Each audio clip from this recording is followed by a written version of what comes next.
Hello, and welcome back to another episode of Mystery Read Reads. This is my disclaimer. This beta read in concrete is at the author's request. This video is for learning purposes. This is a trigger warning. This story covers material that may be upsetting to some viewers and readers.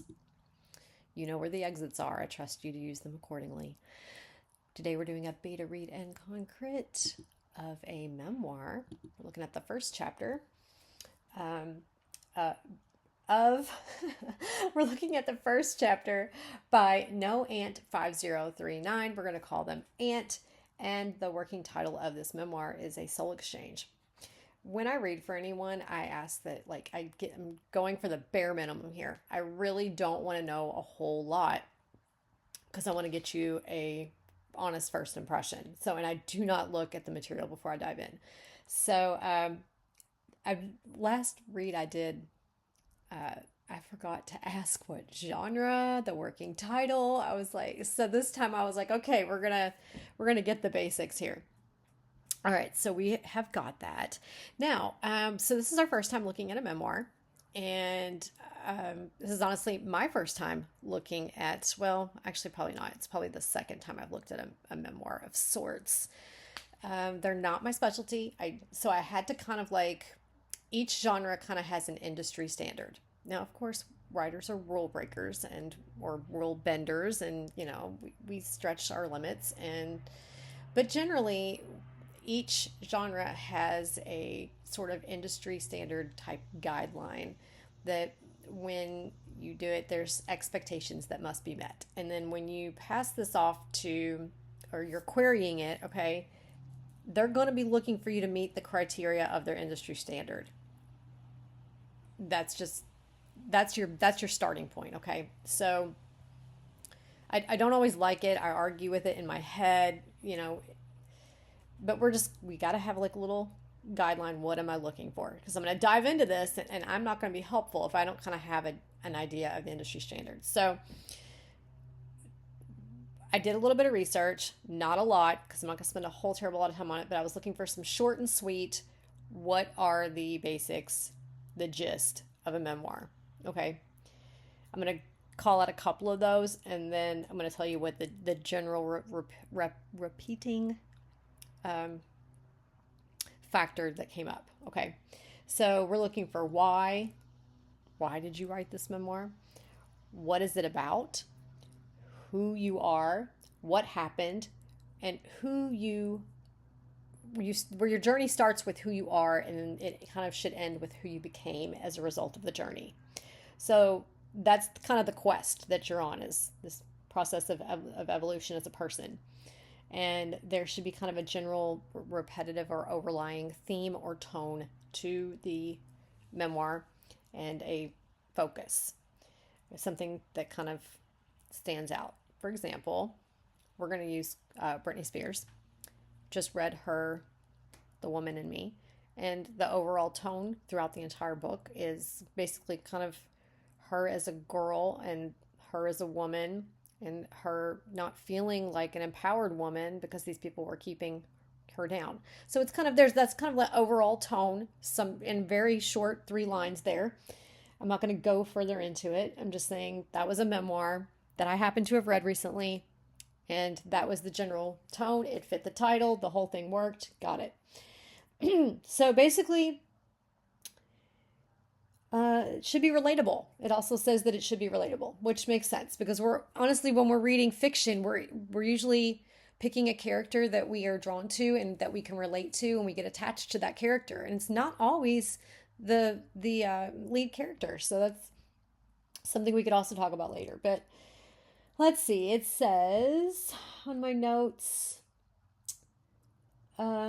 it's basically a collection of stories about you. And here's the one that kept coming up again and again and again every time. Basically, this should read like a novel. That I can do. So we're going to dive in here and kind of go at it with a little bit of, I guess, Ant. Was it Ant? Ant here is our character. And so here we begin. Preface. There are a handful of photographs that slow my breath into a shallow silence. As I swipe through my album, The uneasy rise and fall of my stomach sinks with the pulse of crickets outside the window. Breathing in the hot, still air, I retreat inward, slipping into a place of somber reflection. Every time I try to delete these photos, my finger hovers over the trash can icon and my stomach twists. These images challenge my memory, preserving the raw truth of what I used to be like. I'm going to stop right there for a second. Okay. Let's look. I'm not disliking any of this. I've got that reminiscing kind of feeling going on. There was something very small. I may have just small suggestions here initially. Let's see. There are a handful of photographs that slow my breath into a shallow silence. Okay, so I'm just thinking about, I'm going to note this for a second. As I swipe through my album, the uneasy rise and fall of my stomach sinks with the pulse of crickets outside the window. Breathing in the hot, still air, I retreat inward, slipping into a place of somber reflection. I almost don't want somber there, and I think that was initially my thought when I was reading it. I'm noting that you have shallow silence, somber reflection, and sometimes there's sometimes certain words should just stand on their own. We don't want to have, we want to find a nice, easy balance that lets everything that you want them to feel come forth and let them kind of feel, like, let it kind of permeate almost. Like you just kind of want this feeling to kind of build. And I've written and come off with feels right in the first paragraph, because essentially you're setting the tone, and we're setting a tone of a reminiscent feel. Okay, we have the actions showing us we're looking back at our past, and we know that we should let it go, but some part of us always wants to hold on. Like, and with this last line, it's kind of like these images challenge my memory, preserving the raw truth of what I used to be like. It's almost like saying, I need to look at that sometimes to remind me of where I was. Okay, so I like this. The only thing that bothered me while I was reading was literally this one word. I'm just going to try it without it.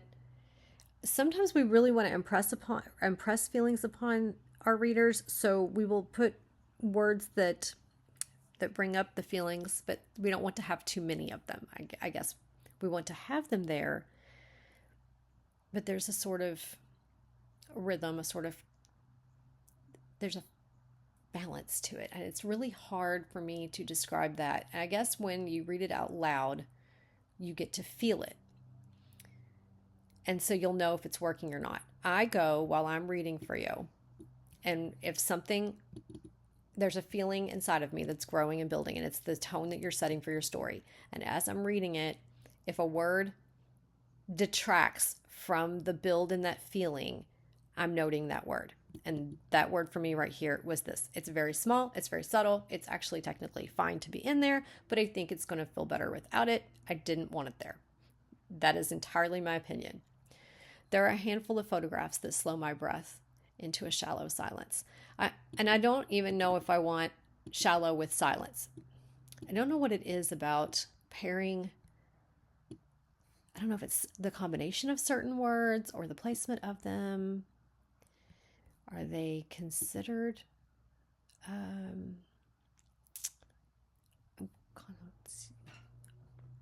There are a handful of photographs that slow my breath into a shallow silence. As I swipe through my album, the uneasy rise and fall of my stomach sinks with the pulse of crickets outside the window. Breathing in the hot, still air, I retreat inward, slipping to a place of reflection. Yeah, there we go. I'm going to do it one more time. Breathing in the hot, still air, I retreat inward, slipping into a place of reflection. Every time I try to delete these photos, my finger hovers over the trash can icon and my stomach twists. These images challenge my memory, preserving the raw truth of what I used to be like. Yeah, really, that was the only thing not working for me right there. Yeah, we're gonna keep going. My memory would have me romanticize my drinking and drug use. Under the glow of twinkle lights, I kind of want those to be twinkling. Twinkling? Yeah, I think twinkling. Let's try it. My memory would have me romanticize my drinking and drug use. Under the glow of twinkling lights, I can see myself smoking a cigarette, young, beautiful, and carefree. I feel the rush of my first high, inaugurating that confident smile onto my face. The reality of walking home at 4 a.m, desperate to sleep before my 8:30 shift, needs to be forcefully shaken out of its mental compartment. I am unsure of this comma. I'm unsure for some reason. Okay. I'm not a huge fan of the word I feel. So let's play with this for a second. My memory would have me romanticize my drinking and drug use. Under the glow of twinkling lights, I can see myself smoking a cigarette, young, beautiful, and carefree. The rush of my first high, inaugurating that confident smile into my face. The reality of walking home at 4 a.m, desperate to sleep before my 8:30 shift, needs to be forcefully shaken out of its mental compartment. Something about this sentence is not working for me. The reality of walking home at 4 a.m, desperate to sleep before my 8:30 shift. Needed? I wonder if we just switch tense, or if we're switching tense. Hang on. My memory would have me romanticize my drinking and drug use. Would being past tense. Under the glow of twinkling lights, I almost wanted to say I could almost see myself. Can see seems present. And I guess you're in the present, but you're looking back. So I could almost see myself smoking a cigarette, young, beautiful, and carefree. The rush of my first high, inaugurating that confident smile onto my face. The reality of walking home at 4 a.m, desperate to sleep before my 8:30 shift, needed to be forcefully shaken out of its mental compartment. It may be a tense shift. Let's go back just one to check the tense out up here.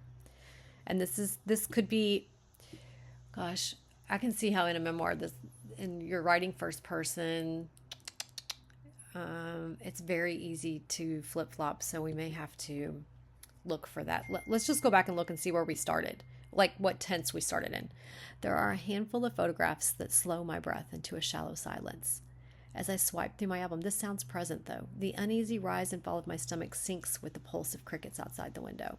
Breathing in, this is all present tense. Breathing in the hot, still air, I retreat inward, slipping into a place of somber reflection. Every time I try to delete these photos, my finger hovers over the trash can icon and my stomach twists. These images challenge my memory, preserving the raw truth of what I used to be like. My memory, or is would past tense? My memory would have me romanticize my drinking and drug use. Under the glow of twinkling lights, I can see myself smoking a cigarette, young, beautiful, and carefree. I feel the rush of my first high, inaugurating the confident smile on my face. I'm going to pause on this line. I wonder, the very first time I read this, I wondered, what is that like? Okay, so you say the rush of the first high, and I get the inaugural, because it's the inaugural ride there, your first go. But what was the visceral experience? What was that like? I wonder that. We don't know what our, I'm trying to figure out the YouTube acceptable words here. Oh my goodness. We almost need like a code for this. You know what I'm talking about. I know you do because we talked. Okay. I want to know what that felt like. It's a rush, but there has to be something visceral and surreal about it. What happened to you gave you confidence? Okay. What was the experience, I guess? It doesn't have to be in depth. Just I want. I was curious. I was curious. My initial immediate thoughts were, what did that entail? Not the whole experience, but something visceral about it. One thing that stood above. So we got a rush, and we got confidence. But I just kind of wondered, like utilizing our senses. Did things feel different? Could you feel your blood rushing, or did you feel your body loosening and relaxing? Depends on what the sensation was that you experienced. I think I want to know what a brief little thing of that, possibly. The reality of walking home at 4 a.m. is fine. Desperate to sleep before my 8:30 shift. Got it. Yes. I can't. It's present tense, and you were writing present tense, and you state it. So why is this? The reality of walking home at 4 a.m. desperate to sleep before my 8:30 shift, needs to be forcefully shaken out of its mental compartment. What about must? What about must be? Let's just try it. Let's just try it. Obviously, you can choose whether or not you use it, whether or not you like it, but let's just try it. The reality of walking home at 4 a.m, desperate to sleep before my 8:30 shift, must be forcefully shaken out of its mental compartment. I don't know. I like it. Okay, we're going to keep going. I had turned a blind eye to the loneliness, telling myself I was having fun. The photograph of me in the black teddy with the plunging neckline realigns me with the truth. It's disarming, but not in the way I intended when I outlined my eyes black and posed for the camera. There I am sitting on the floor by the edge of my bed in the apartment I shared with Lindsay, the high beam ceiling looming above me. With a few loose wispy strands framing my face, my hair is piled on top of my head. My lips shine with my favorite rust-colored gloss as I bite the inside of my cheek. This nervous habit betrays the confidence I tried to project in the photo. Timestamp 9:47 p.m. I look bewildered, caught between youth and womanhood, not knowing or trusting the person staring back at me. That gaze is so sharp, masking a hesitation that comes from navigating life aimlessly, relying only on a self-survivalist moral compass. I'm liking a lot of this. There's very subtle little things that I would nudge. We can contemplate whether or not you want to use conjunctions. I'm always feeling like that's a personal preference in the way that you speak. Some people are more sticklers about it, that if it's possible, you need to do it. So take that for what you will. There I am sitting on the floor by the edge of my bed in the apartment I shared with Lindsay, the high beam ceiling looming above me. I like this. We got a visual. With a few loose wispy strands framing my face. My hair is piled on top of my head. Still building the visual. I think part of me is wanting to know, okay, so this is you flipping through your album, and these are pictures you're looking at, is what I'm gathering. Because I'm trying to, my brain is like, okay, are we you're looking at the past, but we're in the present. And my brain is like, okay, are we still in the past? Because your mind is in the past, so are we still there? And I'm trying to be on the lookout for, did we switch back to the present and I missed it? Why is my brain doing that? There I am sitting on the floor by the edge. Why is my brain doing that?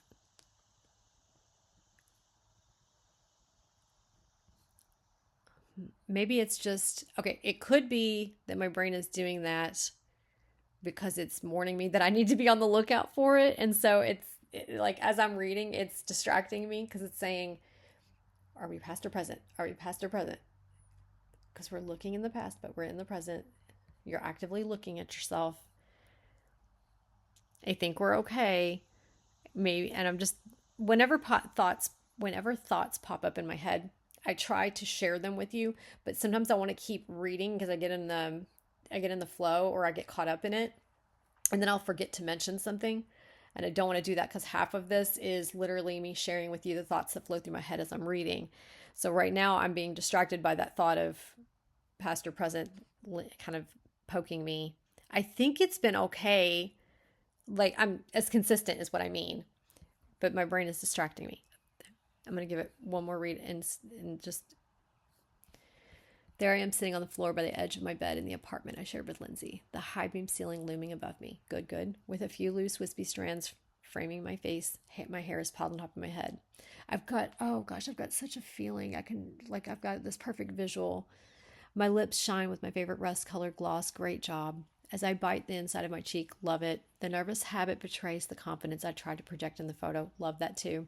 Timestamp 9:47 p.m. I actually really like that too. It's like a punctuation on it on the moment. I look bewildered. I don't know. So this is what you think of yourself when you look at this picture. And I look bewildered, caught between youth and womanhood, not knowing or trusting the person staring back at me. The gaze is so sharp, masking a hesitation that comes from navigating life aimlessly, relying on a self-survivalist moral compass. I don't know if we need the only. I read it without it. Take it for what you will. Sometimes we have extra words that we can take out, and those are such simple fixes. Yeah, maybe. Not a huge deal. We're going to keep going. I don't know what's more pathetic. Dressed up, setting the timer to try and capture a seductive picture, or sending said photo out in an attempt to arouse the recipient. Come hither.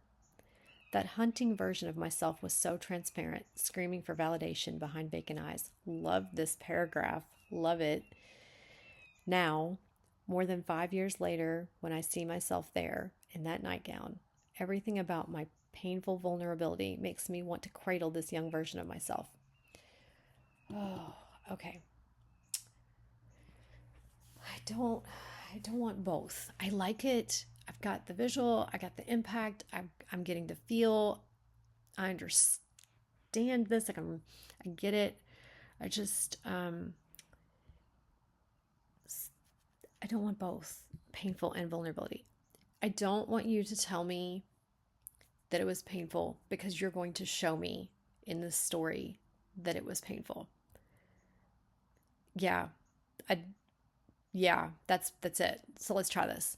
Now, more than 5 years later, when I see myself there in that nightgown, everything about my vulnerability makes me want to cradle this young version of myself. What? Okay, let's think about this for a second, though. Was that you know how vulnerable that person was? Because it's almost like another version of you. So when you look back, you know how vulnerable that person was. I don't know what's more pathetic. And you see what you think of that person, that vulnerable person now. Unless you think you're vulnerable now. Okay, let's go again. I don't know what's more pathetic. Dressed up, setting the timer to try and capture a seductive picture, or sending said photo out in an attempt to arouse the recipient. Come hither. That hurting version of myself was so transparent. I read that as hunting. My goodness. The hurting version of myself was so transparent, screaming for validation behind vacant eyes. Extremely relatable. Extremely relatable. Very good. Now, more than 5 years later, when I see myself there in that nightgown, everything about my vulnerability makes me want to cradle this young version of myself. Everything about my vulnerability makes me want to cradle this young version of myself. You're going to show me that person's vulnerability too. I want to think about this for a second. This, now more than 5 years later, when I see myself there in that nightgown,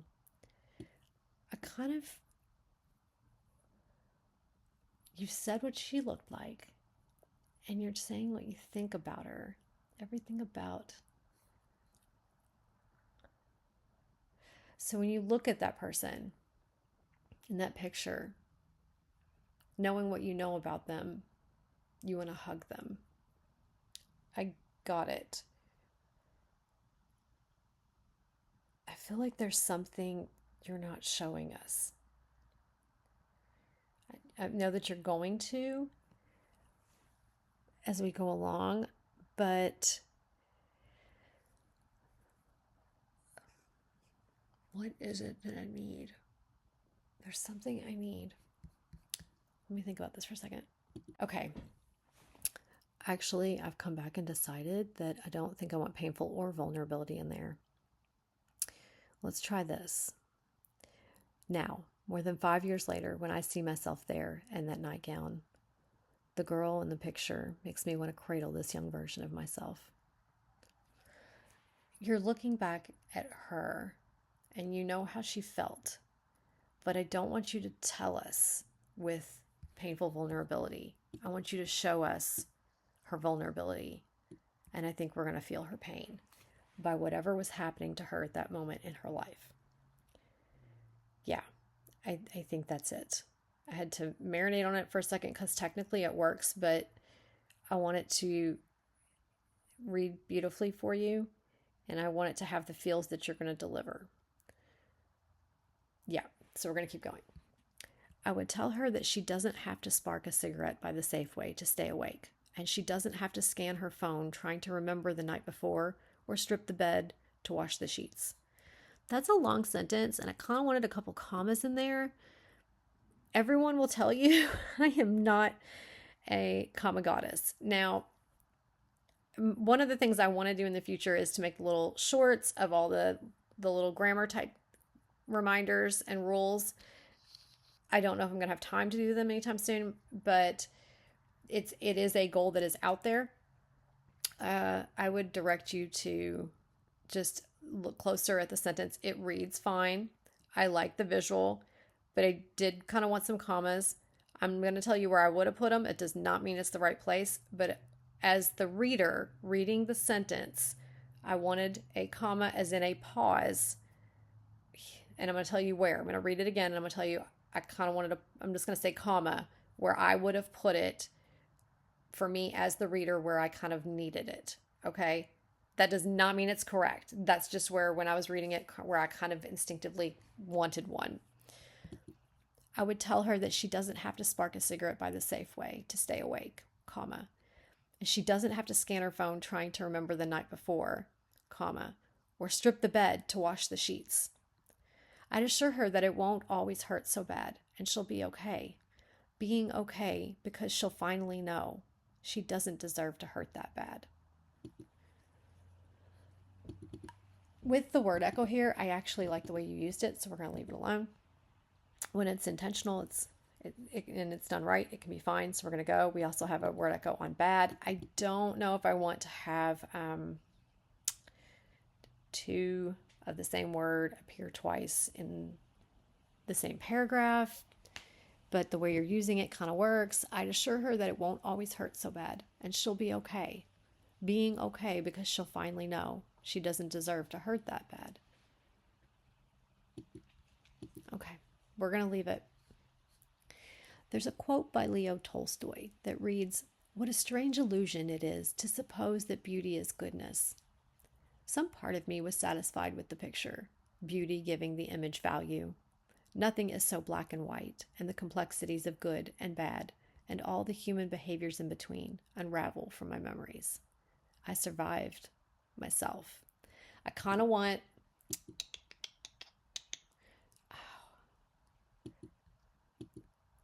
like it's offering the correction of survived by myself, but I think you're writing this intentionally in the sense of you survived choices that you made for yourself. So you mean this literally. I do want to emphasize myself when I read it though.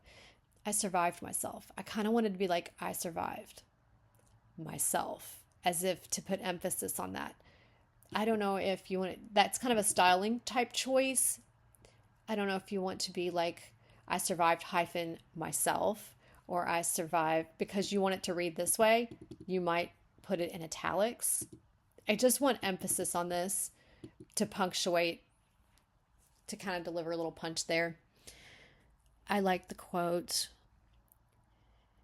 but she's looking at herself, you're looking at yourself and thinking about the beauty there. Some part of me was satisfied with the picture, beauty giving the image value. Nothing is so black and white, and the complexities of good and bad and all the behaviors in between unravel from my memories. I love it. I love it. We're going to keep going. These letters contain the memories of my journey through substance abuse. This memoir offers an unfiltered look at my struggle, capturing the pain, the missteps, and the hard-won lessons that ultimately led to my recovery. I hope to humanize the reality of addiction and extend a message of hope to those on a similar path. So we are going with letter format. Oh, there's rules for that too. And they have been argued as well. So let's move into here. Oh, okay. And my brain is trying to jog all the rules for this letter format. And then letter format specifically not in a novel, but in a memoir.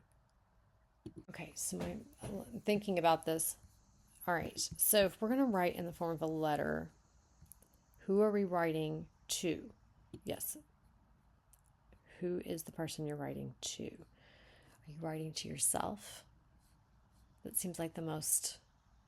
I guess we're going to read and we're going to find out. But I kind of think it would be to yourself. To give yourself closure and healing. Okay, here we go. Chapter 1. To an aspiring pilot.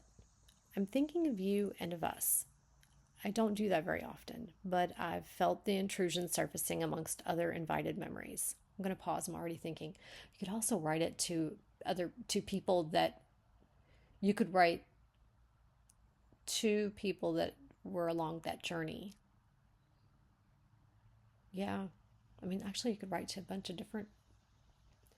Depends on what the goal of each chapter is. Are you going to write to the same person throughout each chapter, I'm wondering? Or are we having some metaphors even? Is that a metaphor here? Are we going with something that might have been a one-time life goal? I'm very curious. I'm using who are we writing to? There's nothing wrong. My brain is just going, who are all the possibilities? So many possibilities. Okay, so I'm getting into the headspace of writing a memoir. Who would I write to? What are the possibilities of people I might want to reach out to? Okay. Or even parts of myself and who those different parts were. And so that could be this. So here we go. If I can stay focused. To an aspiring pilot, I'm thinking of you and us. I don't do that very often, but I've felt the intrusion surfacing amongst other more invited memories. The image that comes to mind is like a mineral growing on a rock. I don't know if on is the right descriptive word. Perhaps in, through, intertwined, enmeshed. A natural starting place would be to say, I loved you. My understanding and experience with love was malnourished and deficient, to say the least, but it was sincere. You were my first true love, which I realize is sadly ironic considering I was a 28-year-old divorcee. You showed me there was this spark inside of me, and while it no longer burns for you, I'm grateful you ignited my path.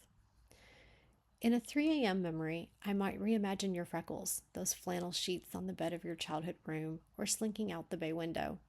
I love the idea of our story, some middle school angst coming full circle in adult form. We were 28-year-old kids, zodiac signs, wind and water. Zodiac signs, wind and water. I am so mad that I read that sentence wrong because I'm loving all of this. So I'm actually going to reread it again. In a 3 a.m. memory, I might reimagine your freckles, those flannel sheets on the bed of your childhood room, or slinking out the bay window. I love the idea of our story, some middle school angst coming full form in adult form. Coming full circle in adult form. What is going on with me? I think I'm already getting caught up in your words. I'm getting a visual, and I love the whole concept of this. Like, you like this, where you're saying you love the idea of that story. I love the idea of that story. Okay. I took a sip of water to see if I can get myself together.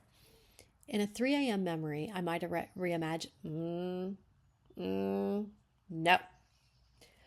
you guys. In a 3 a.m. memory, I might reimagine your freckles, those flannel sheets on the bed of your childhood room, or slinking out the bay window. I love the idea of our story, some middle school angst coming full circle in adult form. We were 28-year-old kids, zodiac signs, wind and water. I would light up when telling anyone how we knew each other. You gave me butterflies back in middle school. Our friends shut us in my treehouse at my 7th grade birthday party, hoping to prompt a first kiss.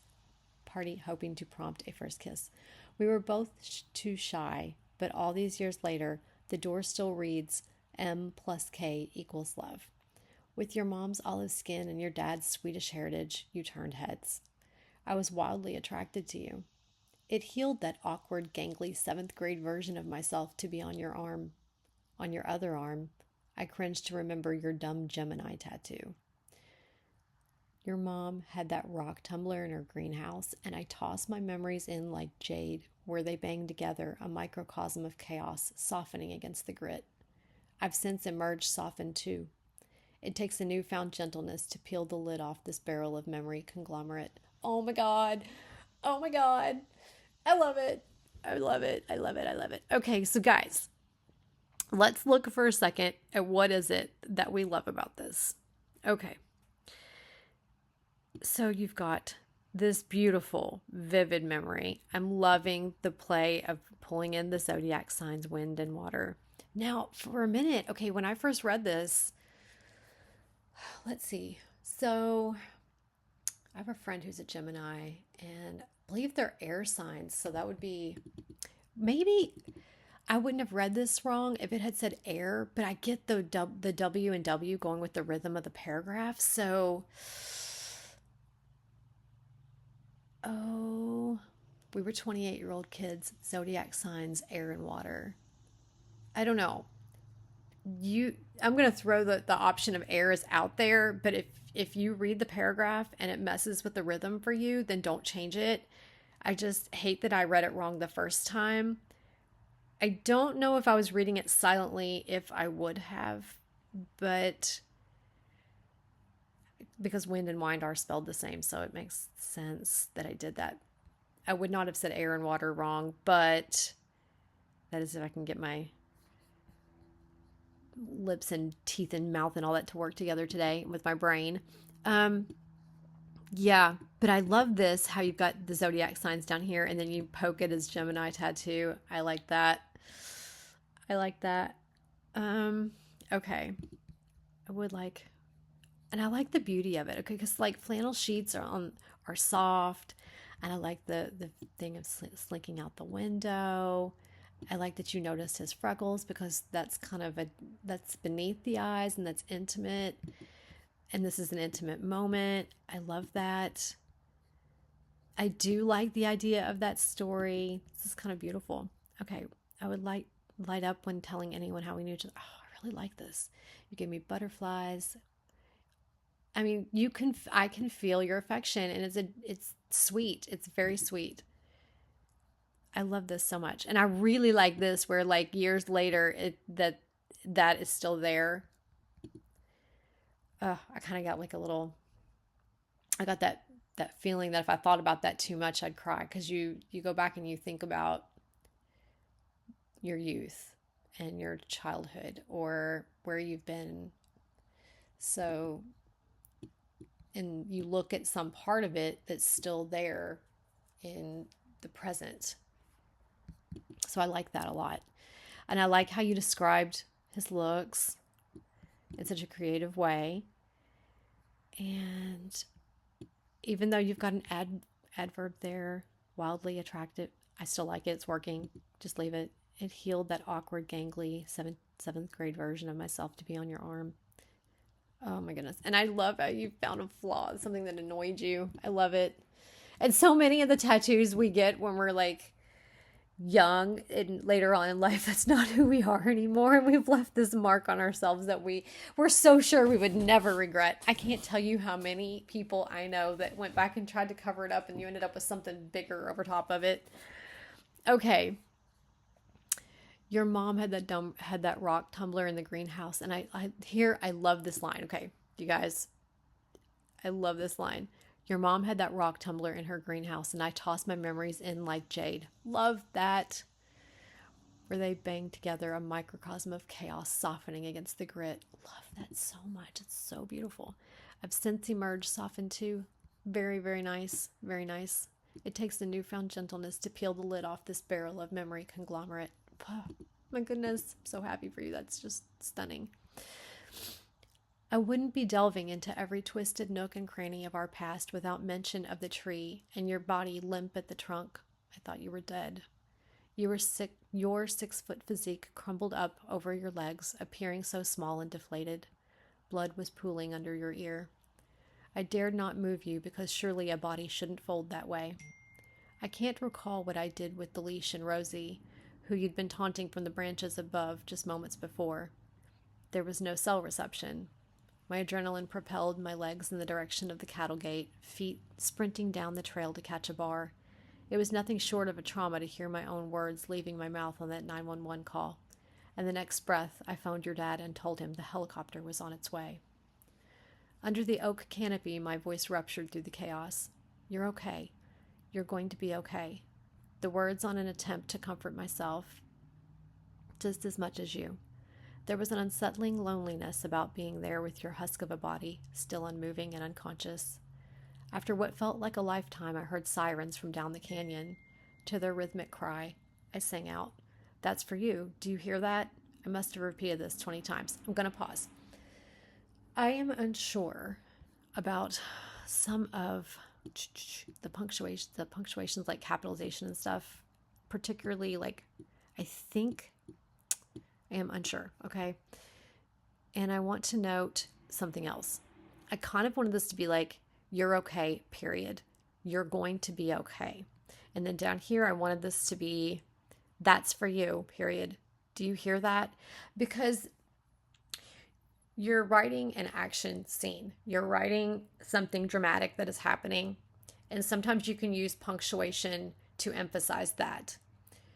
Although you're frantic in here, it's kind of like, well, I know we're doing emphasis and using our punctuation to accentuate it, and that's the gist of what I'm saying. But I'm thinking, my goodness, I'm turning this thing off. It is just too much for me. I've said what you need to know, but I kind of always want you guys to understand why or what my reasoning is behind something. It is fine. I don't know about the punctuation part, but it's fine the way you have both of these. But I don't know if it winds up the tension to be like, you're okay. Like, I think of a movie reel, and you think of every little individual panel on the movie reel. And in a highly tense, very dramatic, very action, we want that short, tight, and you've got it going on with what's playing out. But for some reason, like when we speak, I kind of see this being like this moment, probably, even though it's very dramatic and very fast paced, when it was playing out for you, was probably long and drawn out, and the seconds actually feel like minutes or hours. And so you're trying to convince yourself. Yeah, see, there you go. The words, an attempt to comfort myself just as much as you. You're trying to convince yourself that he is okay. And some part of you either knows or is not sure. And so you're also afraid. And so I feel like you're looking at them and you go, you're okay. You're going to be okay. Now, if that is not how you said it, and it was frantic, and as it probably, even though you're frantic, but you're trying to convince yourself. And so that's kind of what I'm feeling, is like, you're okay. You're going to be okay. And you might have said it faster, but I feel like they were two separate sentences. And I'm just putting an emphasis on the words and the way that you said it. There's nothing wrong. It's just, I'm very caught up in it, and that's how I feel it. I feel it to be like, you're okay. You're going to be okay. And those are two separate sentences. Anyhow, we're going to keep going. The words, an attempt to comfort myself. Got it. Okay. After what felt like a lifetime, there we go. After what felt like a lifetime, I heard sirens from down the canyon. To their rhythmic cry, I sang out, "That's for you. Do you hear that? I must have repeated this 20 times." Yeah, so you're trying to convince yourself, you're trying to convince him. I'm unsure about the punctuation part. I kind of want that to be the same as what was above. You don't have to. Obviously, that is just what I would do. You started to come to, with a boyish, cheeky grin, blinking your eyes rapidly. Oh my goodness. Do you hear the sirens? That's help. They're coming to help you again. This is fine, but you're telling him, so I don't know. We're going to keep going. For me, you questioned in a sweet tone of surprise. What happened? You fell out of the tree, remember? No way. But it's okay. You're going to be okay. They're almost here. In a disoriented loophole, you wanted to know what happened over and over. For me? No way, you muttered, your shock equally genuine each time. Language as I know it can't describe the feelings that washed over me when I finally saw a white truck in the distance bouncing our way. It bobbed and weaved around the hardy oak trees, arriving at last some 40 yards out. Relief, hope, and desperation penetrated my adrenaline as I hung to the fire chief's words. He had been on his way home when the call came in, and he changed course. Breaking the lock of the cattle gate, he followed the rancher's dirt road in the direction I had specified to the emergency operator, commanding me to get Rosie by her leash and be ready to restrain her. He wasted no time explaining the helicopter would likely spook her. Relieved to be busied with a task, I held her collar, sitting, a witness to the surreal scene. Another white pickup truck appeared with 2 men in the cab and 1 riding in the back. They squatted over you, assessing your position and demeanor at a leisurely pace that didn't match my urgent fear. They instructed you to follow something with your eyes as they waved it over your face, asking a series of questions to which you couldn't conjure answers. Your concentration was soon broken by the distinct vibration of propeller blades slapping the air, signaling the helicopter was approaching. Right on cue, the dog started to tremble. My clenched fingers whitened around her collar. She squirmed, dipping her head in an attempt to shake free of me. The helicopter lowered with a swift grace, hovering a few final moments before touching down in the tall grass. A team jumped into action. Next thing I knew, they had your neck braced and were hoisting you in one fell swoop over a red stretcher. They were quick to load you into the helicopter, destined for the nearest trauma center. The chief opened the passenger door to his truck and gestured me inside. Rosie hopped up in my lap and pressed her nose out the partially open window. I held her tight, a sole source of comfort in the chaos. A new level of shock coursed through me as we emerged from the pasture to the road beyond. Amongst the crowd of fire trucks, paramedics, neighbors, and hikers, I spotted your dad's metallic green Saab. He was standing in front of the car with my mom and some strangers. In this moment, the adrenaline that moved my legs down the trail called 911 to share details my brain hadn't even processed yet. The adrenaline that kept me functioning and following instructions, it all dissipated with a breaking force.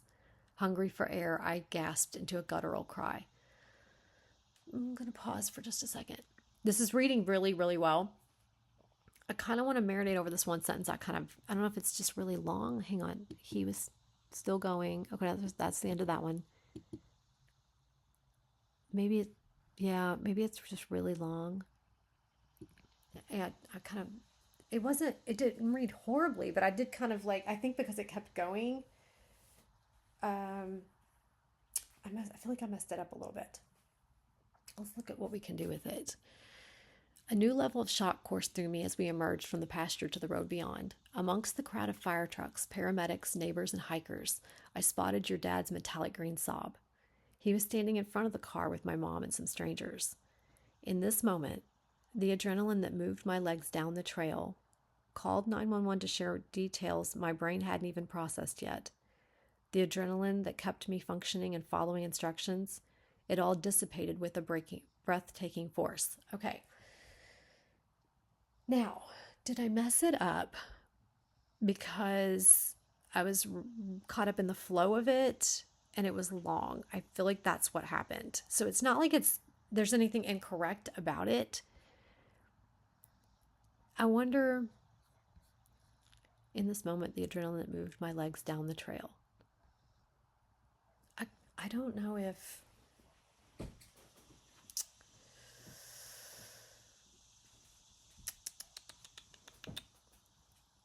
I don't know if I want to change anything about it or suggest any changes to it. In this moment, the adrenaline that moved my legs down the trail called 911 to share details my brain hadn't even processed yet. That adrenaline, the adrenaline that kept me functioning and following instructions, it all dissipated with a breathtaking force. I'm going to leave it. I'm noting that it's a long sentence. You can muse over it if you want. I don't really see anything wrong with it. When I slow down and read it, it reads fine. It is long. Sometimes that happens.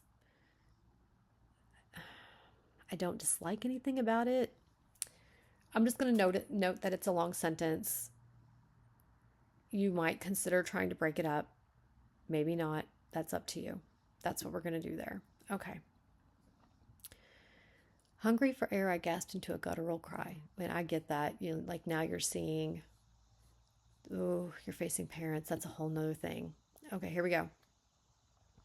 You have to compose yourself before you go to the hospital. You can't drive this upset, my mom coached.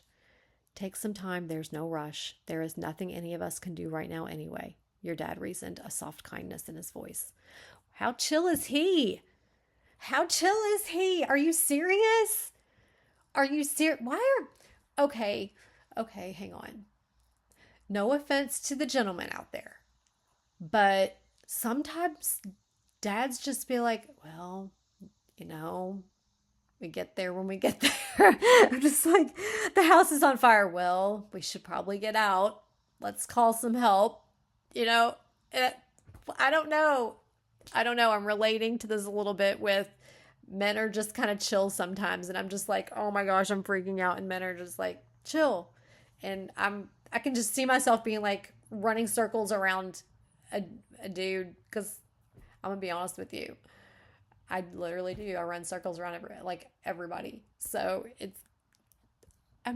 he's just so chill. I'm just like, obviously if this is a memoir, this is probably how he was and it's accurate and it's very relatable. And I'm just like, I don't think that I'd be like you are. I'd be like, what?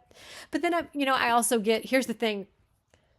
Okay. If the dad drove the Saab and they're like, you have to be composed yourself before you go to the hospital. You can't drive this upset. Honestly, as a mom, I wouldn't have even said that. I would have been like, yeah, you can't. I would have said, yeah, you can't drive this upset. I will drive for you. Let me drive. That's what I would have done there. Yeah, I just know I would have. All of this is very rational and reasonable. I'm having a complete reader response right now. And also, if I was his mom, I'd be freaking out too. Okay. Oh my goodness. Okay. I don't remember touching you. Oh, I almost want a comma right there. I don't remember touching you, comma, but I must have. Oh, I almost wonder if there's a comma there too, but don't hold me to that. Okay, I'm going to read it the way I kind of want it to be, but I don't know if grammar speaking, I don't know if the punctuation is correct. We're just going to do it. I don't remember touching you, comma, but I must have. No, I don't think a comma there. Okay. A comma here I kind of wanted.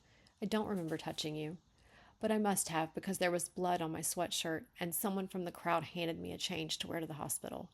I managed to slow my breathing back to a consistent ease, and I left Rosie with my mom, anticipating hours, if not days, by your side at the hospital. I had already convinced myself your back was broken. I'm going to pause for a second. So, like, how old were you when this, did you say? So, kind of like, I'm a little curious as to how old you were when this happened. Were you? All right, so you guys were like friends as kids because you got the 7th grade version of yourself. And okay, and then you're adults now, looking back. Or you were adults, you got back together with him. Like you were friends and then you, like this said right here. So you're like 28. What the heck was he doing up in a daggone tree? So you guys were goofing off. He climbed up a tree. He's fallen out of the daggone tree. He's hurt very bad. I mean, this is bad. And then I'm kind of like, it sounded like you were kind of on a farm or something, and the parents showed up. We got fire trucks, paramedics, neighbors. Okay, neighbors and hikers. Got it. Okay. Yeah, I was just, okay. We're good. We're good. Quite the contrary. Like a cat with 9 lives, you were essentially unscathed. A handful of stitches around your ear accompanied a concussion and a minor shoulder injury that required a sling for a few weeks. I'm going to pause for a second. Tad bit long, just a tad bit. Might want a comma in there maybe. Quite the contrary. Like a cat with 9 lives, you were essentially unscathed. A handful of stitches around your ear accompanied a concussion and a minor shoulder injury that required a sling for a few weeks. You had several bumps and minor cuts, but nothing, not a thing was broken. This was a jarring twist, and not the only one. I'm going to leave all that. We're going to keep going. It was emotional whiplash to consider we had gone for that hike to discuss the trajectory of our young relationship. After all the lies, I was breaking up with you. You were a drug addict. I don't know if I'm allowed to say that on YouTube. Am I allowed to say that? I don't know. If anybody knows, let me know. I'm trying to find a list of like what I'm not supposed to say, so I know. You know what? I'm just gonna say addict next time I see it, because I don't think that that's a bad word. Or I mean, neither one of these are, but in the context they're used together, I don't know how algorithms pick them up. I will save a copy of this too, so that if for any reason it gets taken down, I can send it to you again. All right, we're gonna keep going. After all the lies, I was breaking up with you. You were an addict. While the new revelation of your daily use, we're just going to skip that word. I'm going to maybe highlight it to let you know I noted it. There's obviously nothing wrong here. While the new revelation of your daily use made sense of your bizarre sleep patterns and lackluster follow through in bed, I was sincerely blindsided. Of course, I couldn't leave you now. I'm going to pause. I want you to know I just want to read all this exactly the way it is and not have to worry about that. But I also still want to share these reads with everyone. So like none of these topics are anything that I'm not I'm not at all hesitant to read these things. It's completely me wondering about getting censored. Okay. I'm so sorry for all the disruption. We're going to try to read through this with the context it deserves. So, it was emotional whiplash to consider we had gone for that hike to discuss the trajectory of our young relationship. After all the lies, I was breaking up with you. You were an addict. While the new revelation of your daily use made sense of your bizarre sleep patterns and the lackluster follow through in bed, I was sincerely blindsided. Of course, I couldn't leave you now. Not while you needed me to take care of you. I didn't understand the dysfunctional bond I constructed around us based on the trauma of that afternoon. Deep down, I must have known you wouldn't leave your addiction for me, but it wouldn't be the first time I wanted to believe in a fantasy. Okay, I needed a couple commas in there. You'll have to check out whether or not they are valid suggestions. The first one was here. I didn't understand the dysfunctional bond I constructed around us based on the trauma of that afternoon. I kind of wanted a comma, I think, there. Maybe you don't need one. I don't know why, but when I was reading, I kind of wanted one. I didn't understand the dysfunctional bond I constructed around us based on the trauma of that afternoon. And then deep down, I must have known you wouldn't leave your addiction for me. I kind of wanted a comma there, but it wouldn't be the first time I wanted to believe in a fantasy. So this is reader thoughts, just reader thoughts. There's no suggestions here. It was emotional whiplash to consider that we'd gone on a hike. Okay, so like it sounded like we had no hint prior to this that there were lies. Actually, it was very affectionate. Okay, it was very affectionate, reminiscing right here. And then, as far as we knew, everything was okay when you were on this walk, except the fact that he had fallen out of the tree. Now, I'm guessing he fell out of the tree because he was inebriated. And let's see. I kind of want to know, what are the lies? And almost, almost kind of somewhere in between, in between here and here, almost like right here. I kind of want right here, I kind of want to know. I know you're going for this entire moment, and this is a pivotal moment, but there's a moment in between here and here that is missing.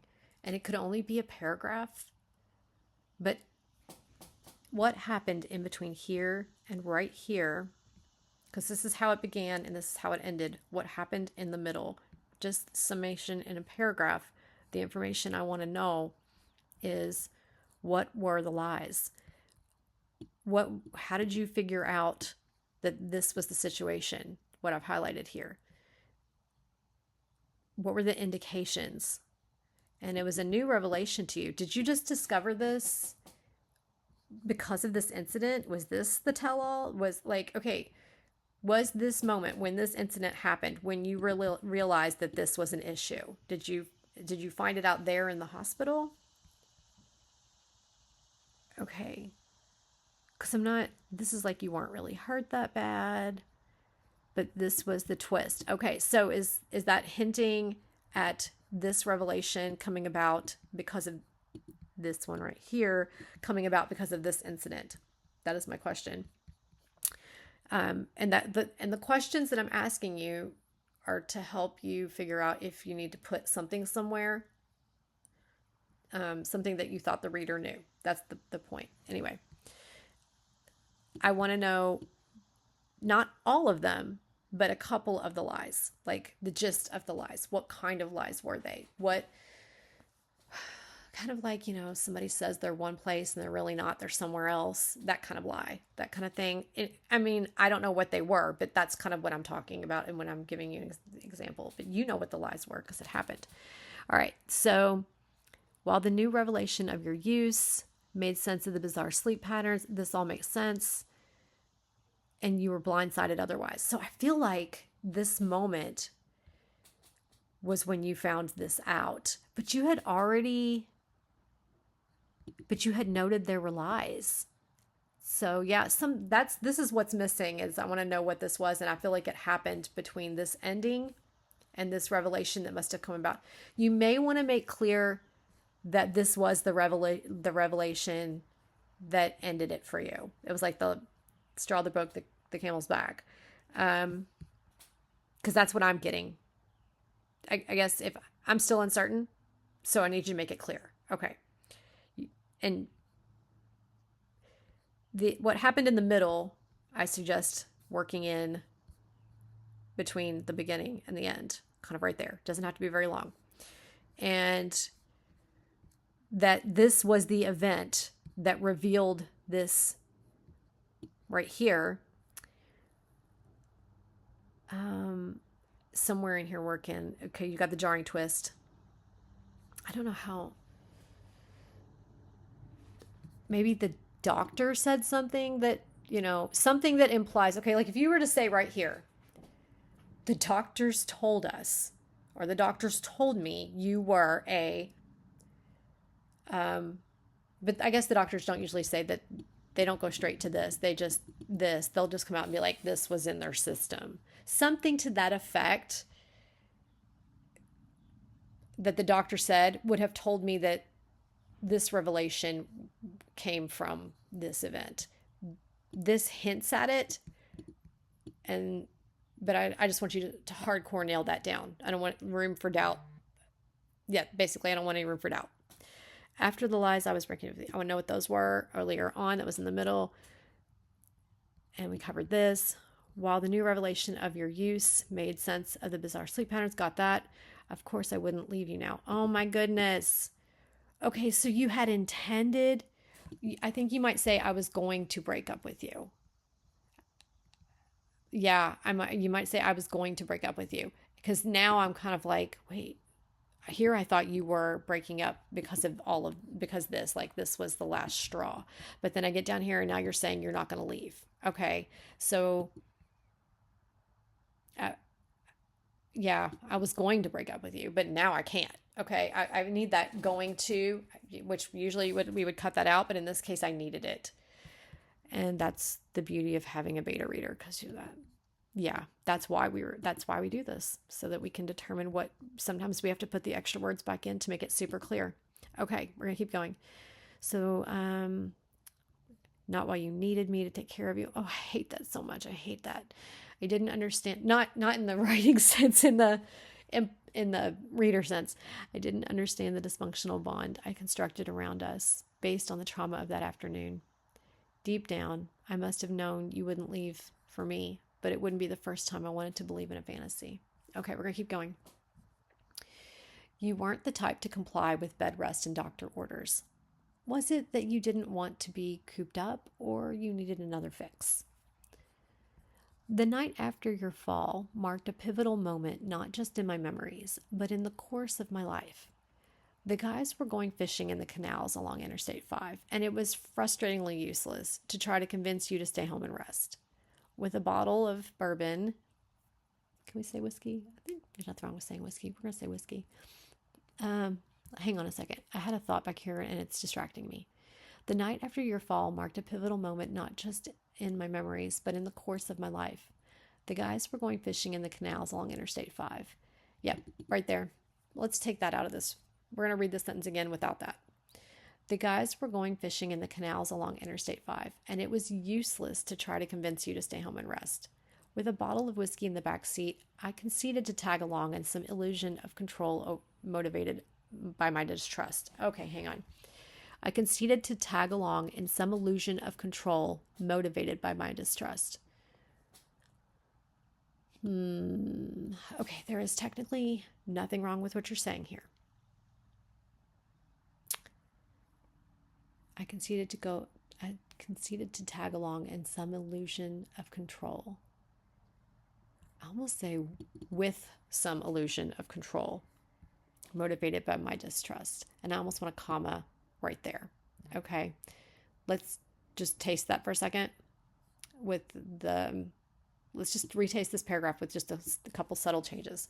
The night after your fall marked a pivotal moment, not just in my memories, but in the course of my life. The guys were going fishing in the canals along Interstate 5, and it was useless to try to convince you to stay home and rest. With a bottle of whiskey in the back seat, I conceded to tag along, with some illusion of control motivated by my distrust. All right, that's my suggestion.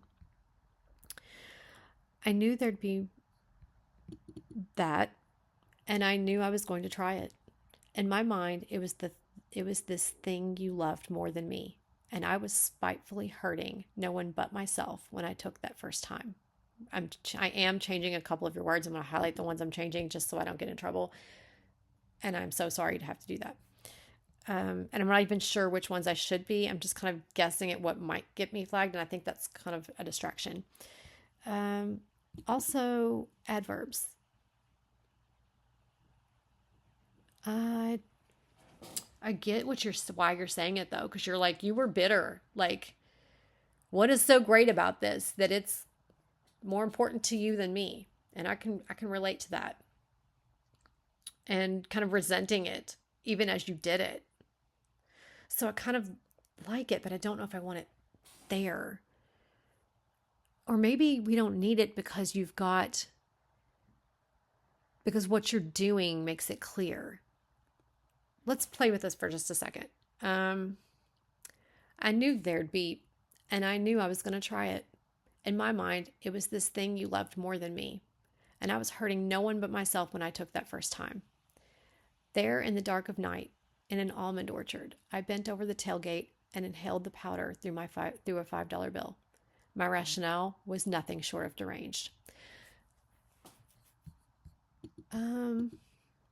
First of all, you might have thought it was, but I get it. Let's see. In my mind, it was this thing you love more than me. Gosh, I can relate to that so much. And I was hurting. Yeah, I just take out the spitefully. I think I love the idea of spite here because you were spiteful. I get it, but I have to recommend taking it out. It did read better without it. And I think part of it is that I've already feeling your spite. I'm going to show you where I'm feeling it. let's see, the words distrust. I can envision you. I don't even know what you look like, but I can envision a person sitting in this back seat, resenting that you're supposed to be home resting, but you won't do that because you got to go out and have a good time with the guys. So I'm going to tag along because I have actually done that. So tag along, and rather than sit home, I get it. Okay, so with a bottle of whiskey in the back seat, I conceded to tag along in some illusion of control, motivated by distrust. I'm feeling the spite from the back seat. Okay, got it. I knew that was going to be there, and I was going to do it because you're kind of ticked off. Okay, so you're showing it to me, so I'm already feeling it for you. So you don't need that word in there because you've shown me that feeling. I'm not going to harp anymore. I just kind of want you to understand why I'm recommending you just take this out. Although I really do like the word spite. Okay, moving myself on. Oh, your visuals are great though. Let's see. At this point, divorced, living back at home, and clearly distorted in my thinking, I found drinking to be a daily reprieve. I loved alcohol, and I loved the energy a buzz gave me. I have this vision of myself, hair pulled back in a fishtail braid, wearing that maxi skirt that demanded your eyes to my hips. With my back to the wall, I sat on the cooler in Devin's backyard. You pulled the Sailor Jerry's, and root beer bottles out of the black plastic bag and took a sip off each, demonstrating the frivolousness of cups. I could scarcely drink from a glass. I'm distracted by frivolousness. Okay. I have this vision of myself, hair pulled back in a fishtail braid, wearing that maxi skirt that demanded your eyes to my hips. With my back to the wall, I sat on the cooler in Devin's backyard. You pulled the Sailor Jerry's and root beer bottles out of the black plastic bag and took a sip off each, demonstrating the frivolousness of cups. I would scarcely drink from a glass again over the next 4 years.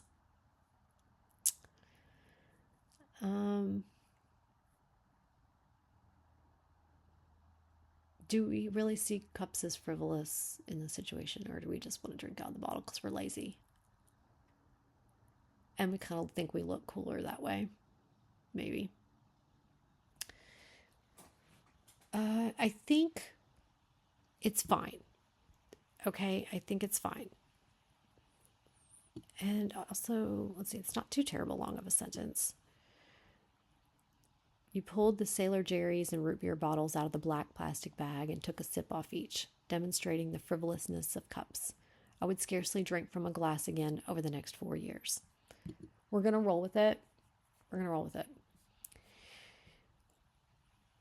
What's perhaps most insightful about this memory and my warped thinking is how cute I looked in my mind's eye. I'm going to pause.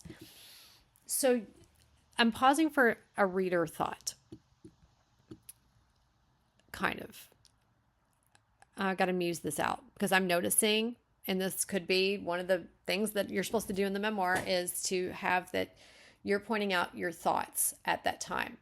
You're not even your thoughts. You're pointing out your thinking, your rationale. So my warped thinking, distorted in my thinking, my rationale being deranged.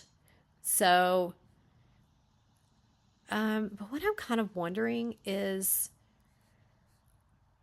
I mean, I get your reasoning here was, I get the resentment on the bottles there. I get it here. When I get here, what's perhaps most insightful about this memory and my warped thinking is how cute I look in my mind's eye. Okay, I get it. Okay. My memories depreciate like a TV leaving the Costco parking lot. I romanticize the carefree sunny afternoon, looking young and beautiful by your side.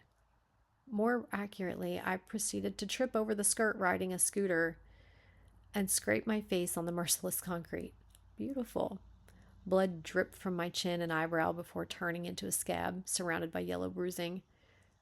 I'd been staying with you in your childhood room. How would I explain this to your parents? I panicked, overwhelmed with embarrassment on our car ride home. Oh my goodness. I'm like, so he's 28, he's living at home. Were you living Were you living there too? I kind of got you like staying there, but I was thinking you were leaving. I mean, and you're not specifying one way or the other. I'm just kind of musing that. Those are musings. I'm getting your visuals of yourself though. Very, very good. Okay. I like this memory depreciating like like a TV leaving a Costco parking lot. And you're romanticizing it. Yeah, it all looks blurry with golden light and just very, it looks much more innocent and beautiful than what it is. I get that. Okay, we're going to keep going. I am sad to think of your dad moving his liquor from its shelf in the garage to the cupboard above. A 2-foot distance at best, but a gesture of huge proportion. I guess I'm sad to think of your parents at all. Your mom in her bathrobe at the kitchen table with a crossword puzzle and sticky notes. She was vulnerable in her frail health and loneliness. Her and I had a lot of common interests, but her effort to connect was wasted on me.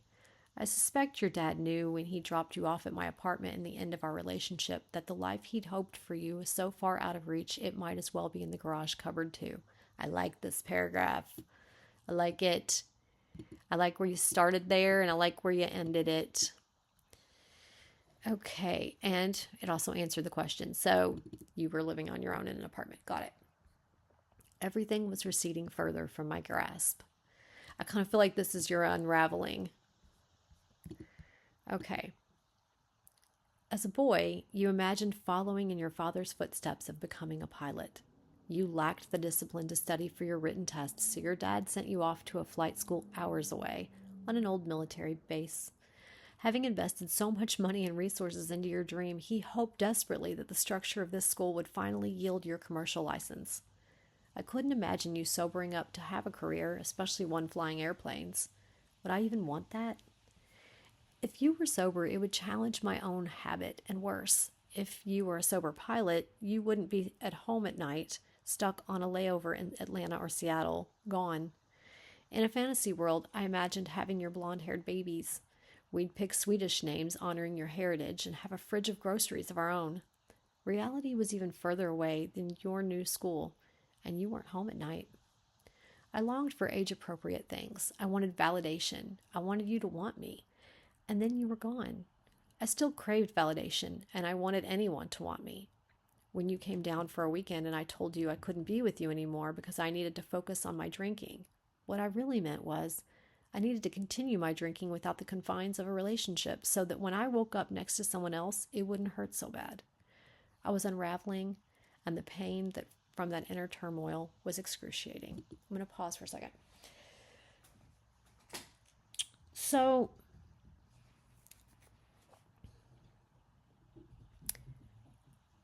okay, I longed for age-appropriate things. It's interesting that I kind of age-appropriate things, and you're 28. This is a very innocent mind. Like, this relationship seems so like toxic but sweet at the same time. I get it. Okay. And he had big ambitions, but he's just throwing it all away. It seems like his parents sent him off in an effort to think that would help him, like a change of scenery would help him or break his habit. Basically, do the same thing somewhere else. Because if you don't want to stop, you're not going to. If you were a sober pilot, you wouldn't be home at night stuck on a layover in Atlanta or Seattle. In a fantasy world, I imagined having your blonde-haired babies. We'd pick Swedish names honoring your heritage and have a fridge of groceries of our own. Okay. But now there's separation between you. So, I wonder... So you were doing these things together, so you take part of it away, and now you're doing it alone, which is almost worse. I long for age-appropriate things. I want validation. I want you to want me. And then you were gone. I still craved validation, and I wanted anyone to want me. When you came down for a weekend, I told you I couldn't be with you anymore because I needed to focus on my drinking. You really said that? Okay. When you came down for a weekend, I'm thinking of a comma.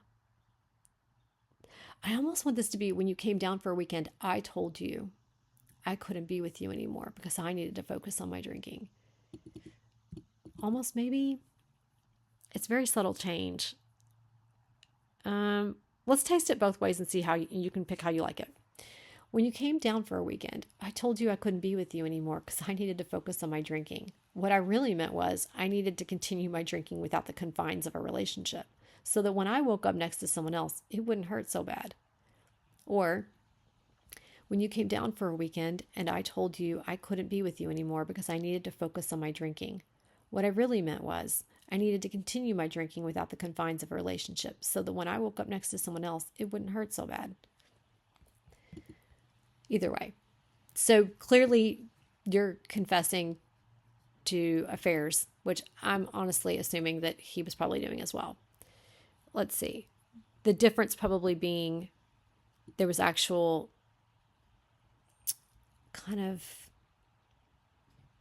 there's actual feelings between the two of you because you have history.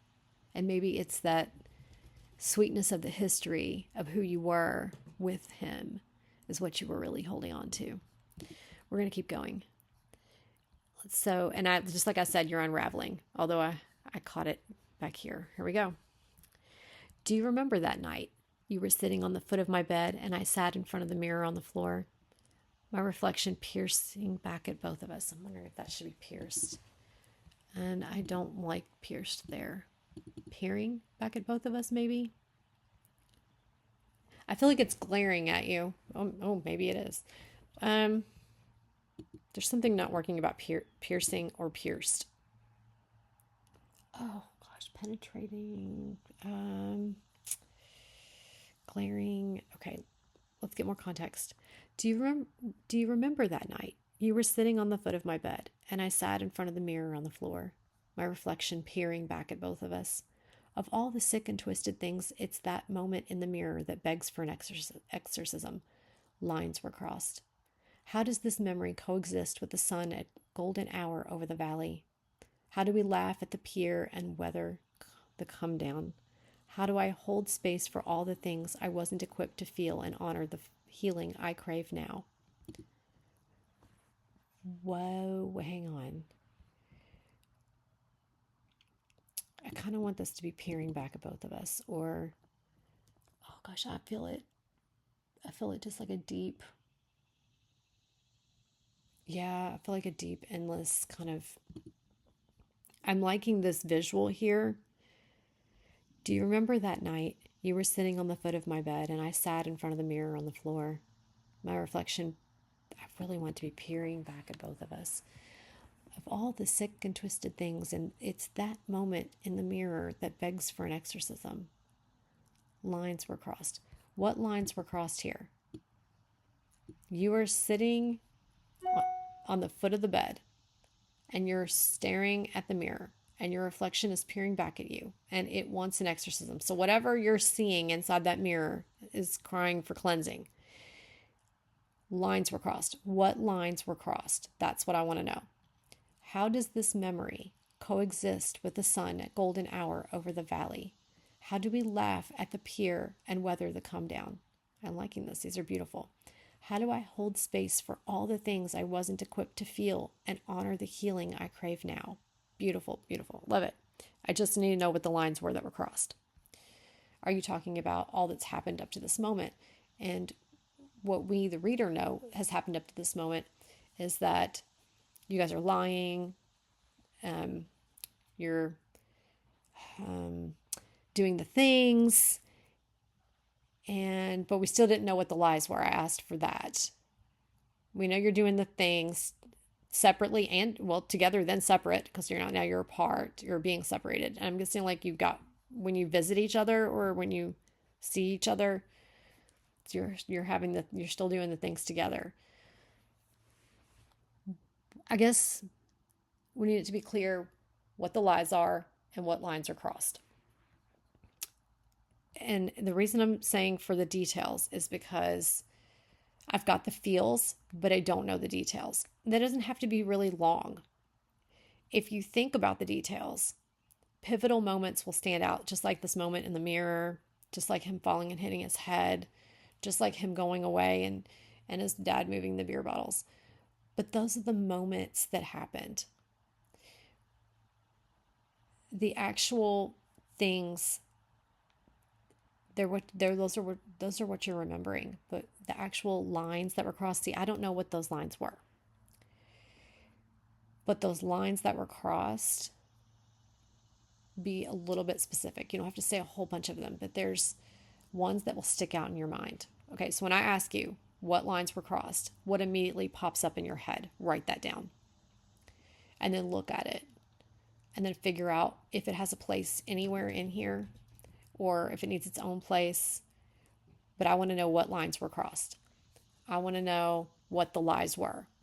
So when I ask you what are the lies, the immediate answers that pop into your head, write those down.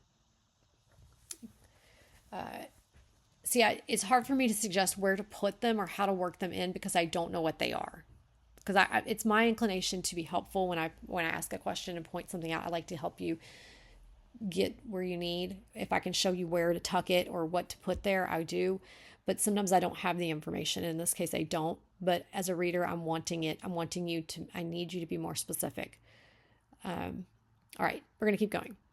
So, on, in, through. And I outgrew you, back only to stardust. I kind of want a period there. So, in some degree, you do something that I do as well when I write. And I'm going to admit that I am still working on this thing, and I'm going to tell you what it is. I will pick beautiful words that give the person feelings that almost don't have context. Sometimes they do. Like when you say, how do we laugh at the pier? I get the visual of people laughing at the pier. And with that visual is a sensation, is a feeling that comes with it. So I can make people feel the things, but I don't always give them exactly what I'm asking you for. Okay? I kind of do some of the same things you're doing here. And this is kind of a feeling that comes to you. The words are beautiful put together. On, in, through. And I outgrew you, back only to stardust. So I feel like you're saying, like, you're starting over. You're back to dust. You're back to where you began. On, I don't want you to change the line. I want you to give it a period. But if this line, this is the end, this line kind of I need to know what the on is, what the in is, and what the through is. And I kind of want it to be revealed to me and very clear in this. When you say this last line, I want the word on, in, and through to have been up in here leading up to this thing that tied it all together, if that makes sense to you. So on, what were you on? What were you in? And where did you go through? Somewhere even up here, ideally you could start with on, maybe up in the first half, in the middle, and through in the end. Somewhere. Kind of, if you had been saying on, see, I don't know what these three things are either. So I can't give you ideas, if that makes sense to you. Like I can't tell you where to put it or because I don't know what it is. And so I feel like I'm limited in my ability to help you. But what I can tell you is this line is going to deliver a really nice punch for you if it summarizes and wraps up or pulls together all these strings that you've laid out up ahead. I'm loving your visuals. I've got feels for the process. Like I'm relating. Okay, it's relatable. I think what I'm needing are what the lines are. I need this to come together right here as a culmination, a build up, like an emphasis on this like a one-line summary of everything that's pulling the strings together. And you're pulling all your strings together right here in this line. And then we go on to the next one. So that's what I'm needing here. I am definitely interested. I'm able to follow. I'm able to relate. It reads really well. There's a lot to take in. I do like how it's the aspiring pilot. Okay, so it was to an aspiring pilot. This is how, so you're wrapping up your letter to him. Is this the end of him? And yeah, we need to know what these lines were. And if this is wrapping up the letter to him, so let's say, I don't know if I turn the page, if it starts a new letter to someone else or if the letter to him goes on. So I don't know that either. Because if this is where the letter to him ends, then we need the closure here. I feel like this story is not over yet. And I'm going to turn the page and there's going to be more for him, but I don't know the answer to that either. So, okay. So I am liking this. I am interested. I would keep reading at this point. I would turn the page because I want to know more. I have all the questions that I've presented to you. On the things that I did present you with questions with, I wish I could give more specific, like location type suggestions and things, but without the context, I don't know what to suggest. I hope that makes sense too. I know it sounds like a lot of rambling, but typically when I do these reads, the reader impression and then the beta part of me and the crit part of me are all working at the same time. So there are musings and I'm trying to get out to you whatever pops in my head because it might be relevant and helpful to you. And then some of it is useless. So some of it is my brain piecing out when something isn't working. It's trying to rationalize and it's looking for something to figure out what isn't working about something and why that is. And I think that the why that is probably the most helpful part, so that we understand why we would make a change or what we would change about something. And or even if sometimes I'll rationalize out and it turns out we don't need to change anything. So I feel like you got a little bit of all that out of this experience. But I do hope I've given you something. I hope I've given you some things that are helpful here. It is definitely interesting. I read your preface as though it was the beginning of the story. I mean, I guess it kind of was. So, wow, I like the tie-in to the pilot down here. I like that where it turns out, that was his life goal. I'm wondering what happened to this guy. If he ever accomplished any of his goals or, Anyway, okay. So I'm trying to figure out, I guess I really am wondering what happened to close it off, to end it. Like I know where the pivotal moments were that changed the relationship and that changed you. I think the crossing of the lines and what the lies were specifically will add and answer some questions. Yeah. So, as beautifully as it's written, I'm asking you to dig a little deeper in some things. A little bit. I do really love how the reminiscing, like the way you look back and see how the beauty in something, and then the tragedy that's kind of intertwined with it. And I got the bittersweet vibe off the relationship, and I can even understand why. Because if you meet someone and then you have a relationship with them, but you don't have a past with them, and then have a relationship with them, because you are more inclined to hold on to someone that holds a very different persona earlier on. With the first time you met them, it was innocent, and then these really dark things happened. I can see why you held on. I can. It's really hard to let go of that, especially if you care about someone and you're more invested in someone that like I said, you have an innocent time. There was a period of innocence between you. Yeah. So this is very sad. Okay. Oh, I want to know what happens next. All right.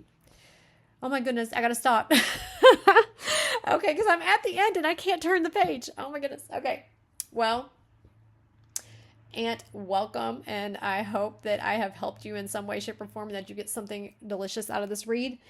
And guys, I will see you guys next time on Mystery Red Reads.